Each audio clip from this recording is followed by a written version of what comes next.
But Monday we covered the photo sensors. So today I'm going to give you 3 demo. The first one will be the photoconductive sensor. The second one will be photovoltaic. The third one will be phototransistor. So all 3 type of sensors. The only one we do not have is the photomultiplier. That is the most sensitive photo detector. So what I'm holding here right now is the photoconductive. So that's the most common in consumer electronics. So it can turn the lights on and off, and a couple other things. So this sensor is the most common. So this is a variable resistor. So the resistor varies with the intensity of light. But the computer we have over here, right here, this is the computer, cannot measure resistance. So how do you measure resistance? Well, there are many ways to get resistance.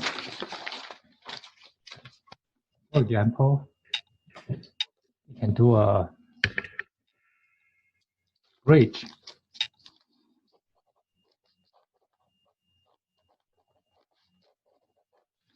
So this will be the sensor, and this will be the bridge. And this will be the voltage meter. So that's one way to do it. Another way to do it is so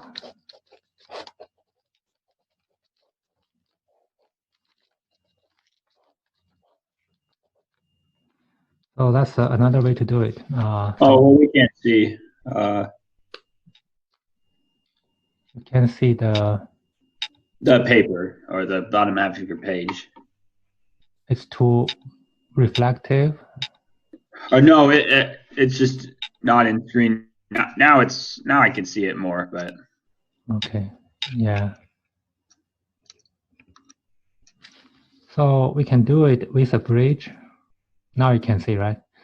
With a bridge and or with a voltage divider. Well, today we are not using any of those. Today we're going to use this.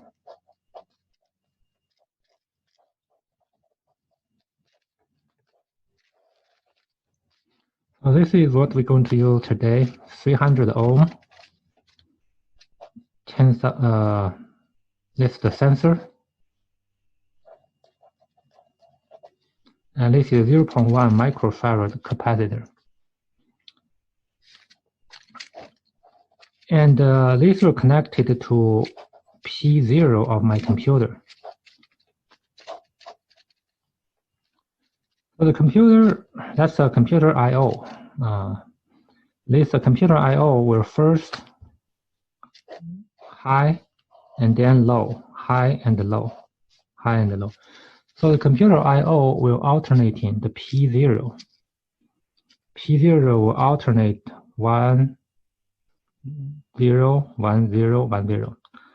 What happens when P0 is 1? The capacitor will be charged. So that's what happens. And then what happens when the P0 is the ground? Capacitor will be discharged. And the charging is determined by this 300 ohm resistor. So this resistor determines how fast we charge the capacitor. So it's very small resistor. So that means we are charging the capacitor with a big pipe.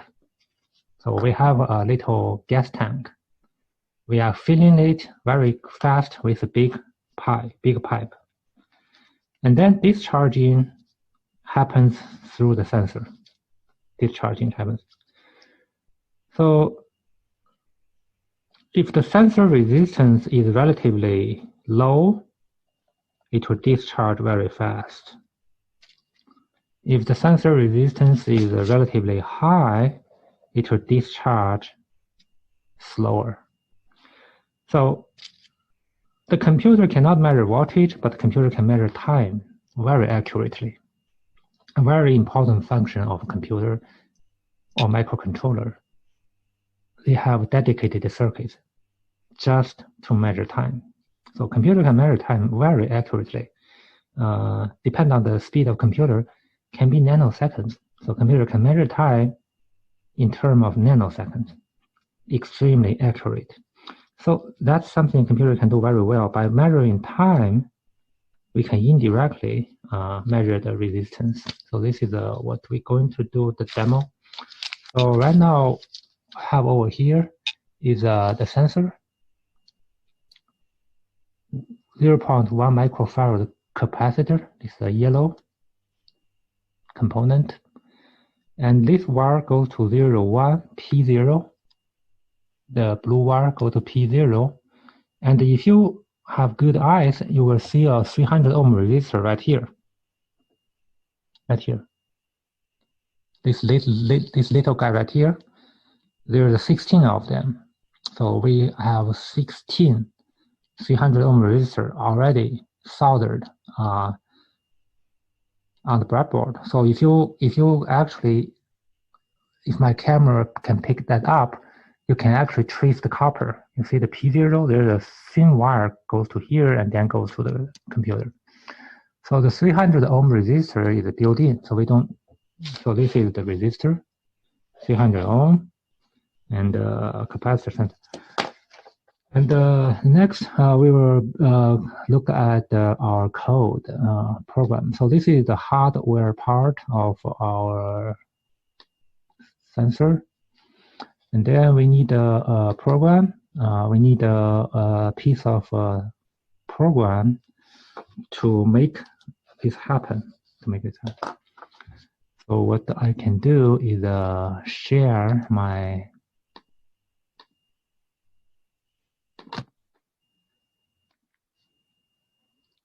So this is the program on my laptop to edit a program and download the program to my little computer.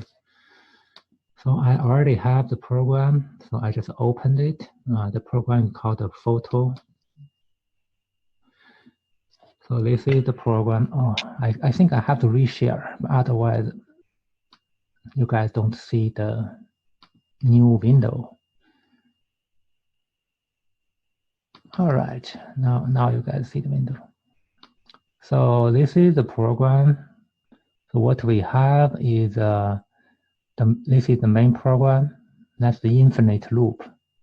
It will read the sensor, print the time, whatever sensor reading is, pause 0.2 seconds and repeat.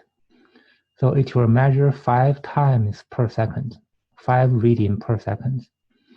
And that's the subroutine how to we read the sensor. First, we high pin number 0. So we put a high voltage, that's charging. So this part, if I do a comment right here, I will say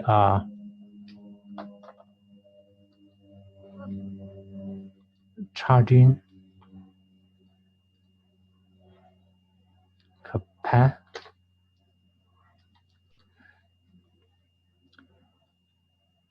It takes 10 milliseconds, so I will wait 10 milliseconds for charging to complete. Wait for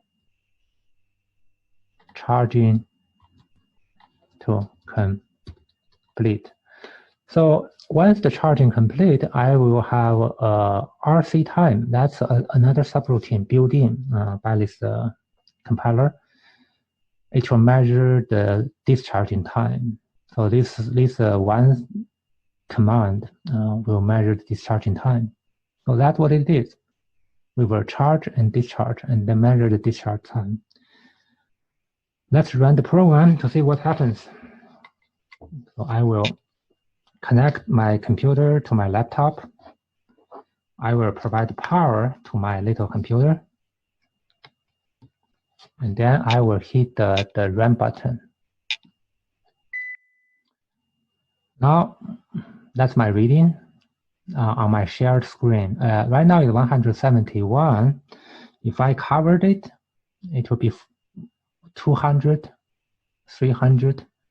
Why? Because when I cover it, I reduce the intensity of light, and that sensor resistance increase. When sensor resistance increase, the discharging time increase. So that's more than double or triple the discharging time. The closer I put my hand on top of my sensor, the bigger the number. And of course, if I have a flashlight, I can flash it. Right now I do not have a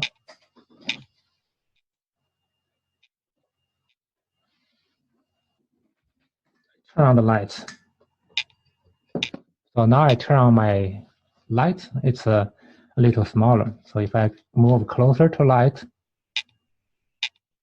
now it's 80. Oh, all the way to 0. I don't even realize it can reach to 0. Anyway, so that little sensor is measuring the intensity of light through discharging time. So that'll be our first demo.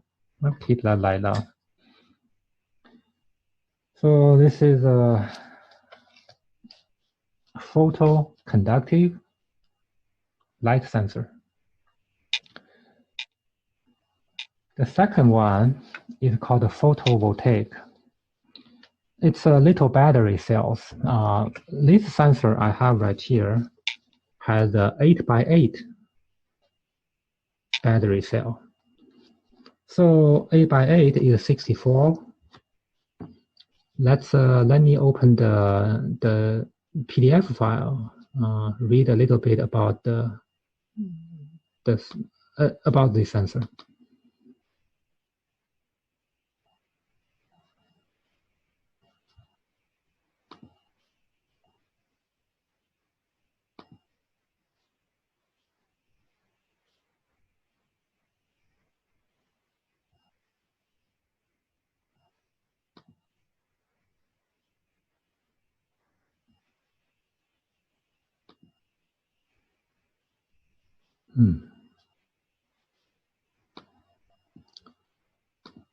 The only thing I don't like much about that is the control for this. All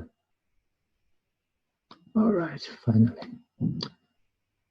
So this will be the data book from the manufacturer. This sensor called the TCS 230. So it's a light sensor. So it has a photodiode array. Photodiode. The photovoltaic is photodiode in reverse. So it will output a voltage. And it has 8x8. Out of the 8x8, 16 is red, 16 is blue, 16 is green. So not only this sensor can measure light, it can also measure color, because it has 16 sensors measure only RGB 3. So they have filters, light filters. So 16 of those photodiode only measure red color, another 16 only measure green color, and another 16 measure blue color. So we can also measure color for this sensor. The output of the sensor is not voltage. Instead, it's frequency. So right here, the second part of this sensor is called the current to frequency converter. So depending on the intensity of light, it will produce a different amount of current, just like a battery. The stronger the light, the more power the output of your battery. The more power means more current. So the intensity of light will determine the current output. The current output will convert it to a frequency. So the output is actually a frequency. And S0 and S1 determine, there's two control signal, determine the frequency range, the range of frequency. It can be ultrasound frequency, can be audio frequency. I put the control here so the output will be audible, audio frequency. And the S2, S3 will control the RGB, which color you want to detect, or the intensity. So it's a very simple chip. What I'm going to do here is I put a buzzer. So this is a little buzzer. And so now the intensity of light will causing the buzzer to sound a different frequency. So let's see the demo. So this one do not need any program. So I'm not using the computer at all. So I will unplug my connection. So there's no code needed for the computer. The reason I put it here because it provides power. So I put it on this breadboard. The only reason is I need power from this battery. So let's see what happens.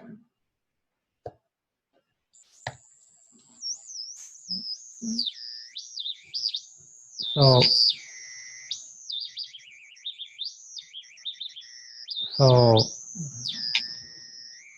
I wake up my cat. It's kind of like a bird. So that's what it does. The intensity of light will change the frequency, output frequency, and it's audible, so you can hear the frequency.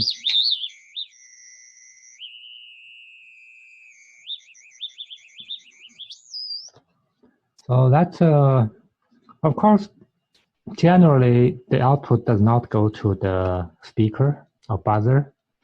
The output goes to the computer.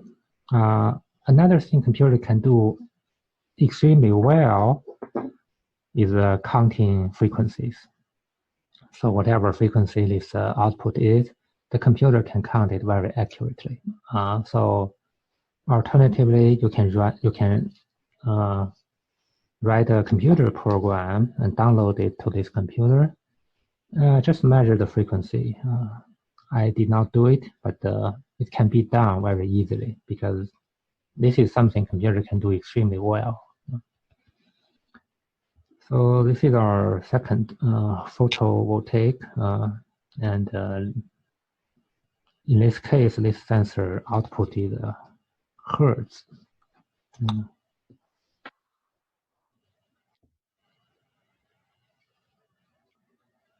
So this is the first two.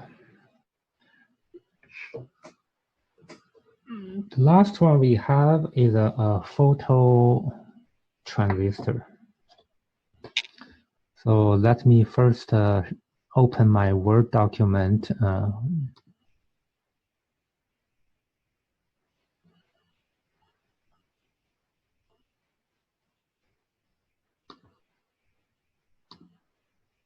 So what I'm here is a Word document, a little bit about this sensor. So this is the detector. It's a photo transistor. So that's the input. Light will enter from this window. And the light will open and close this switch. So the transistor acted as a switch. So if we have infrared light, the switch will be closed. The output will be ground, 0. Because when you close that switch, you ground the output. When you put something in between the LED and the sensor, you put something in between, you block the infrared light. When the infrared is blocked, this switch will open. When the switch is open, the output will be high voltage. Okay. Today, instead of blocking, so this is the physical configuration. That's the LED. This is the phototransistor. So phototransistor is the bottom half. The upper half is the LED, infrared LED. So it's invisible, but this sensor can detect infrared. Today I'm going to have a tachometer. Tachometer will measure the RPM of this motor. So in many applications in real world, we want to measure RPM of various devices. So this is one way to do it. The motor has the center of the motor is labeled. So we have a light and dark spots. So light spots and dark spots. The light spot will reflect LED infrared. This will absorb all the infrared energy. So it will be dark and bright alternatively. Not only we can use this pattern, we can use alternatively using the 2-cycle per revolution pattern. Today I'm going to use this one. So this one will be 4 cycles per revolution. So by aiming my sensor, reading the dark and bright spot, and do a very simple calculation, I can find the RPM of how fast my motor rotates in this case. The program is actually relatively simple. This is the program right here, from start to finish. That's all you need. That's all the code. Here is the main program. There's a subroutine, read the RPM. The main program basically is very simple. It measures RPM every second. Measure RPM. So measure RPM twice a second, not every second, twice a second. So if you read the code, that's my main program. It will pause half seconds and loop forever. So it will measure RPM 2 times seconds. So it will measure the RPM, display the RPM, wait for half seconds, and repeat. To measure RPM, all we need is count how many dark spots or bright spots. So we count how many dark spots within a certain amount of time. In this case, it's 1 second. So we count how many dark spots the sensor see in 1 second. So that implies this procedure need 1 second. So looks like instead of we have one reading every half second, we have one RPM reading every 1.5 seconds. Why 1.5 seconds? Because this procedure need 1 second. And then we have another half second. So if you add them together, this loop is 1.5 seconds. So it will count how many dark spots we see in 1 second, and then do a little calculation. This is the equation, find RPM, and then return. So the software is very simple. Here is the hardware, the diagram, circuit diagram. So that's a power supply, that's a resistor, that's the infrared, that's the light source. And this is power supply, resistor, transistor, and the output goes to P8. So that's my circuit. Very simple. I have only a couple of wires, actually 3 wires. Wire number 1 and number 2 are the grounding for the sensor and the emitter. Wire number 3, the yellow wire, is go to P8. That's the wire go to P8. That's the general purpose I/O of my computer, P8. How about those two wires? We have another two wires. Those will provide power for my motor. So my motor is powered by these two red and black wires. So that's it. When I turn everything on, I will aim my sensor right here, about a ½ inch away. Do not do too close. Too close, you cannot read it. Too far, autofocus again. You have to, yeah, just right there. So let's see what happens. First, I'm going to connect my controller. This small computer, generally we don't call it small computer, we call it microcontroller. So instead of calling it a small computer, we call it microcontroller. So microcontroller connected to my laptop. Now the microcontroller is powered. And then I will download my program. I will use the same program I've been using. This is the program. Instead, I will change the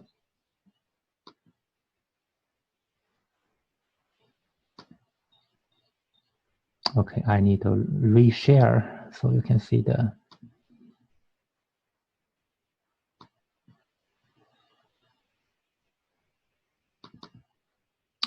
all right, this is the program. The same program in my Word document, same program. Now I just hit the download button. So this almost all this type of environment, the download button is always a green triangle, the play button. So I will download. So the program downloaded, and now it says 0 RPM because there's there's no motor in front of it. So now I will plug my motor to the power supply.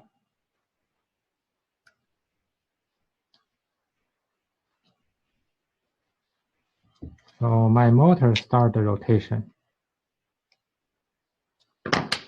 My motor will start rotating. As my motor starts rotating, I will aim that.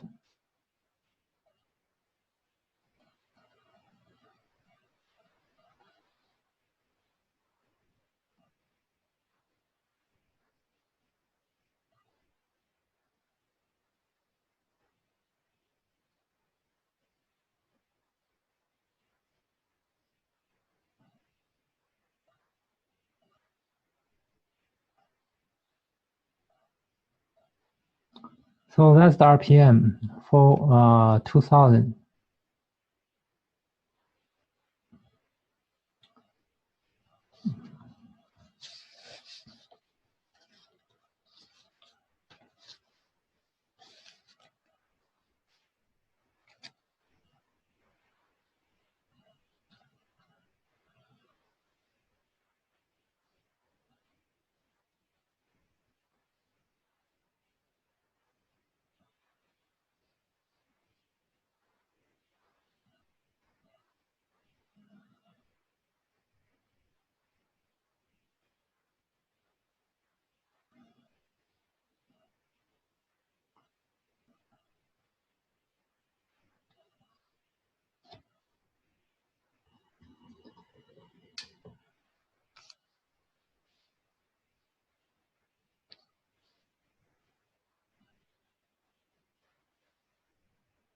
Now I have a pretty consistent reading.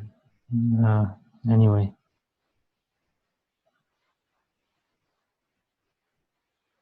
Yeah, that's RPM. Looks like right now it's 3000 RPM. Now I'm focused my sensor just right. So the RPM, every 1.5 seconds I have RPM reading. It's 3000 RPM. Yeah, 2900. So it varies occasionally. but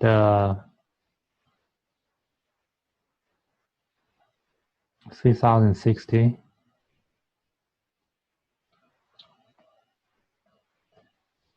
So that's our last demo, RPM reading from a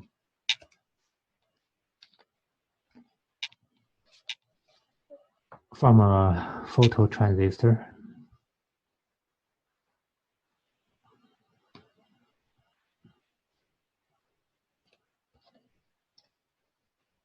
So this is all the 3 demos I prepared. Of course, photo sensor is everywhere. Like I said, if you have a digital camera, that means you are carrying millions of photo sensors, 2-dimensional. Today's standard is called 4K, right? Video, 4K video. That means horizontally, there's a 4,000 sensor. That's why I call it 4K. Traditionally, we count vertical. So the earlier standard are called 720. That means vertically, you have 720 sensors, vertical count. For some reason, recent consumer electronics, they started counting horizontal sensors. So today you have 2K, 4K. I heard somebody is having 8K.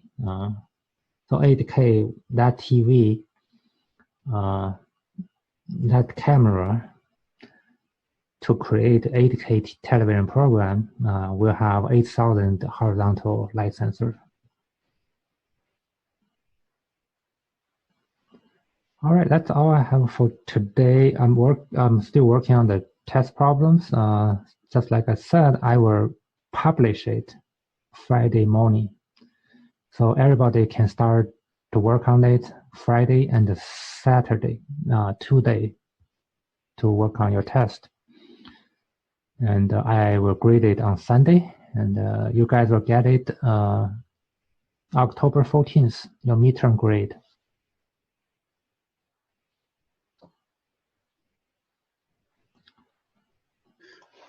Wait, say that again. I'm sorry.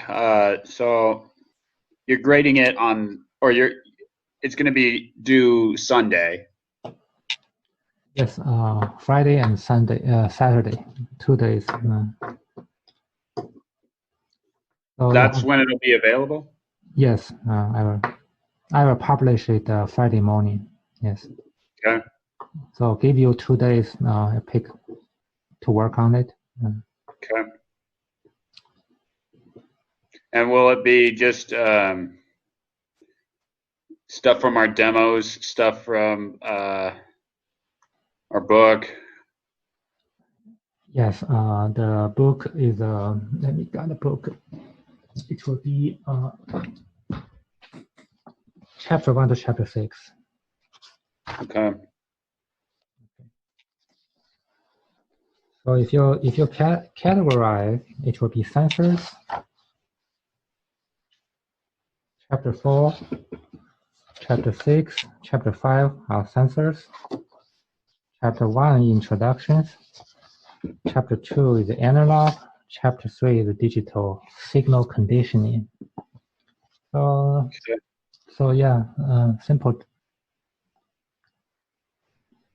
Just literally only 3 topics: introduction, signal conditioning. Signal conditioning is how you connect your sensor to the other part of your controller. Signal conditioning, yeah. Generally, we are talking about analog, digital. Analog, we most likely talk about the amplifiers. The digital, we talk about the computer, analog digital converter, and the DSPs.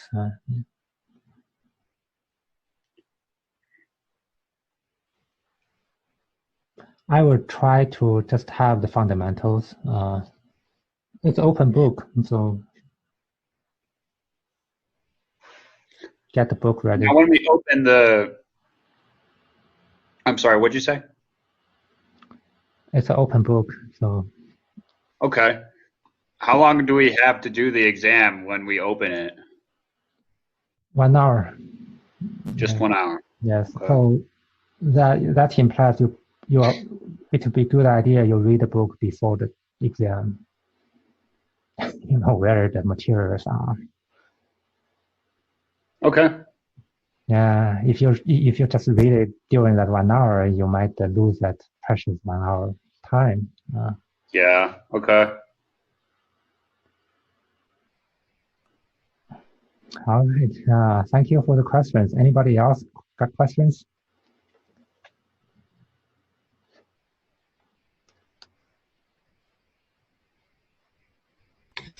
No. All right.